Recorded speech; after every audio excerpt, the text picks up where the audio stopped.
대통령께서 잘 계십니다. 불편하죠. 얼마나 불편하시겠습니까? 보통 사람들도 구치소에 독방에 이렇게 계시고 하면 불편할 터인데 뭐 대통령께서 그래 하십니다만 여기도 사람이 사는 곳이고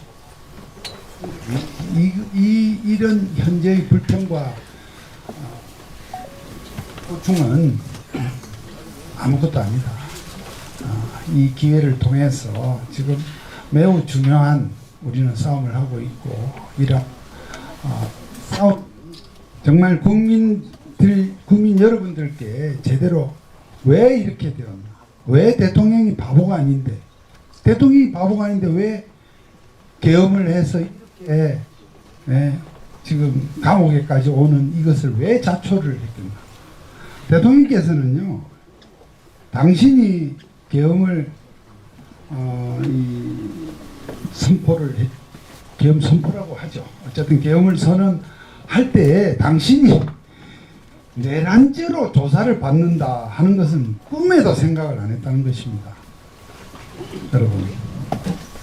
그러니까 여러 가지 지금 우리가 처해 있는 상황, 전국의 상황, 또 우리 대한민국이 처해 있는 좀 넓은 개념에서 여러 가지 일들, 종북의 그런 여러 가지 잘못된 세력이 활개치는 상황을 비롯해서 이런 사항들이 도대체 대통령으로서 이렇게 좀 이것을 제어하고 이것을 바로잡는다는 것이 너무나 어렵고 지금 야당의 공세에 의해서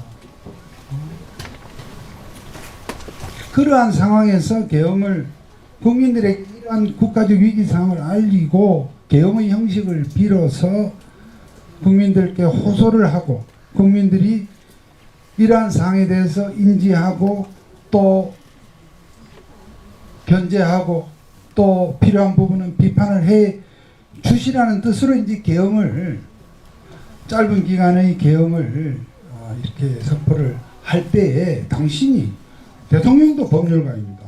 누구보다도 오랫동안 아주 중심에서 일했던 검찰 출신입니다. 헌법상의 내란 제명을 모르겠습니까? 대통령이 무슨 내란을 합니까? 내란이라고 하는 것은 우리 상식적으로 제가 오늘 아침 페이스북에도 썼습니다만은 권력을 가지지 않은 쪽에서 권력을 가진 사람 또는 그 소위 그 집권 세력에 향해서 어떠한 이 권력을 찬탈하기 위해서 차지하기 위해서 일종의 반란적 성격으로 일으키는 폭동입니다. 대통령이 무슨 권력? 예외적으로 우리가 하나의 어떤 논리적으로 얘기하자면 대통령이 예를 들어 임기가 다 됐는데 내가 더 하고 싶어. 이렇게 헌법의 어떤 정해진 우리 룰을 벗어나서 또는 종신 집권을 하고 싶어. 이렇게 정말 법의 테두리를 벗어난 폭주를 했다면 그것은 예외로 우리가 봐야겠으나 임기 도중에 국민들에게 알리기 위한 이런 상황에 대해서 왜 그리고 계엄을 선포하게 되면요. 계엄이라고 하는 것은 기본적으로 마셜로 다소간의 군을 동원하게 됩니다. 그러니까 그 규모가 어느 정도이든 군인들을 이렇게 출동을 시켜서 배치를 하게 되는 거죠. 혹자는 이렇게 말씀합니다. 어떻게 군인을 부르느냐?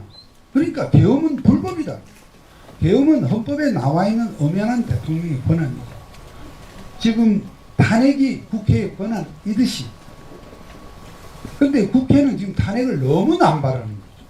뭐 우리 정도를 넘어서 하루밖에 근무하는 사람도 탄핵을 하고 자기한테 불리한 어떤 결정을 하는 검사도 탄핵. 이제 어떤 우리 정치계 야당의 인사는 자기한테 불리한 재판을 하는 판사 탄핵 안 하겠어요? 왜? 의원 150명만 눈치 감고 이렇게 규합하면 탄핵이 되는 우리 구조입니다. 그리고 탄핵이 되면, 탄핵 소추가 되면 정확히 말하면 말이죠. 탄핵 소추가 되면 헌법재판소의 결정이 있기 전이라도 그냥 권한 정지되고 그냥 집에 있어야 돼. 아무 일도 할 수 없는 이러한 세계에서 이런 탄핵 소추 제도는 또 없습니다.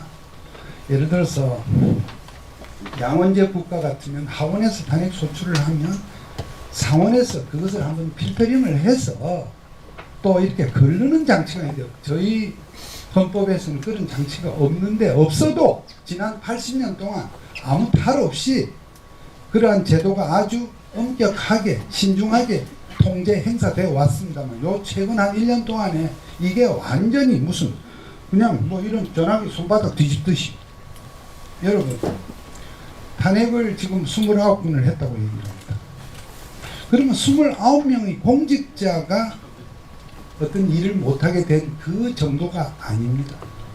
예를 들어서 법무부 장관, 감사원장, 뭐 얼마 전에 해결이 됐지만 방송통신위원장, 기관장이 탄핵 소추가 되면 그 기관의 업무가 사실상 상당 부분 마비가 된다. 이러한 사항들의 심각성은 저희들이 아무리 강조해도 지나치지 않지만, 아무튼 이러한 상황들, 그리고 무슨 재판 하나 하는데도 4년 5년이 걸리고, 이게 어떤 사회의 불의와 불법을 심판하라고 한 사법부의 기능이라 할 수 있겠습니까? 누구에 대한 재판이다 이 여부를 떠나서 그렇게 되면 사법부가 사법의 기능을 못하고 있습니다. 우리 일반 개개인 누군가가 어떠한 법익의 침해를 당했는데 그 부분에 대해서 가해자를 법원에서 재판하고 하는데 4년 5년이 걸린다고 해보십시오. 피해를 당한 입장에서 좀 속된 말로 말라 죽습니다. 지쳐서 죽습니다. 하여튼 그와 같은 행정사법의 이 비정상화, 이런 부분을 많은 우리 시민들의 경우에 이렇게 당장 내일로 닥치지 않으면 또 이렇게 그냥 이렇게 좀 뭐라 그럴까요? 그냥 지나가는 수도 있고 그런. 그래서 군을 동원했다는 것만으로 불법이고 폭동이다 이렇게 얘기하는 분도 계시지만, 계엄의 본질이고 특성이 그렇습니다. 그래서 대통령으로서는 왜 그러면은 계엄을 했느냐, 또 계엄에 이르기까지의 이 상황을 국가 비상위기로 본 그 대통령의 판단이 옳았느냐, 그러냐, 합당하냐, 이런 부분은 저는 논쟁의 대상이 될 수 있습니다. 그렇지 않습니까? 대통령은 이 상황을 국가 비상위기로 보고 이렇게 결단을 내렸지만, 하나의 계엄의 형식을 빌어서 대국민 호소를 했지만, 그래도 그런 정도는 아니었어 라는 그 심판이 이제 헌법재판소에서 해야 될 일이지, 군을 왜 동원했어 그러면 그거는 계엄 이꼴 군이거든. 그러나 대통령께서는, 우리 대통령은 어쨌든 계엄을 최소화했어요. 계엄을 통해서 한 사람도 유혈 사태나 다친 사람이 없었고, 그런 질서 유지를 강조했습니다. 국회로 가서 창문을 깨지 않았느냐. 국회로 일단 질서 유지를 위해서 약 한 수십 명 정도의 인원이 들어가는 과정에서 원래의 들어가는 통로가 다 차단이 되어 있으니까 할 수 없이 창문을 깬 것 뿐입니다. 그러니까 이 창문을 깨었느냐, 왜 이렇게 폭력적인 방법을 했냐, 이런 견해를 얘기를 합니다만, 그러나 큰 틀에서 보자면 대통령으로서는 국회가 해제를 요구함으로써 군인을 배치한 시간은 결국 1시간 내지 2시간 정도. 그러면 2년 7개월 동안에 정말 국민이 뽑은 대통령이 아무 일도 할 수 없게 탄핵을 남발하고 입법 폭주를 하고 예산의 무차별 삭감으로 아무 국정도 할 수 없게 만든 이 국정 마비가 심각하냐.